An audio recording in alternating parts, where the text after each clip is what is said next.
मैया 26 अक्ट'खालि मोनाबिलिनि फ्राय 8 रिंगायाव मोनसे जाथाय मरिगावनि जलुकिया बरि बे गामियाव थानाय जोंनि बर' कसारी वेलफेयार अट'नमास काउन्सिलनि इएम मानगोनां मथुरा बसुमतारी बिथांखौ माखासे दुथांफ्रा बुनानै थांनाय बे जाथायखौ लानानै जोङो खौसेथि बर' सुबुं आफादनिफ्राय दिनै बिथांनि न'खराव फैनानै जोङो नायगिदिंफैदों आरो गासैबो बाथ्राफोरखौ मारैहाय जामारदों बेफोरखौ प्रेक्टिकेल मोनथिनो थाखाय जों खौसेथि बर' सुबुं आफादनिफ्राय फैदों। जोङो गुवाहाटी जिल्लानि आफादगिरि आरो नगाव जिल्लानि आफादगिरि आरो जोङो मोनसे टीम फैनानै दिनै खबर लाबाय।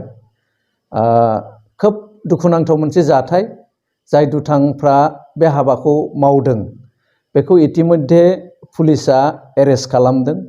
जोङो मोनसे बाथ्राखौ जोंनिफ्राय गोख्रों सोंखारिगोन जे जोंनि बर'नि नैबे ओनसोलाव रायजो जानाय जि बर'नि दैदेनगिरिफोर दङ बे बर'नि दैदेनगिरिफोरखौ एबा बर' सुबुंखौ नैबेबायदि मोनसे आक्रमण खालामनाय जि जाथाय बे जाथाया सिगाङावबो एफा एनै जालांदों होननानै जों जायगानिफ्राय मोनथिदों आरो भबिष्यतआव जाहाथे बिदि जाया एबा जानो हाया बिनि थाखाय कालप्रिटखौ जाय बिथांमोनहा बिथांखौ फिजिकेलि मैया नुवा नुस्लाबा उननिफ्राय फैनानै जि आक्रमण खालामबाय बेबायदि जाथाया जाहाथे पुनराबृत्ति जानो हाया बिनि थाखाय गोख्रों साजा होनो दायनिगिरिखौ जोङो पुलिस प्रशासनखौ नारसिनदों।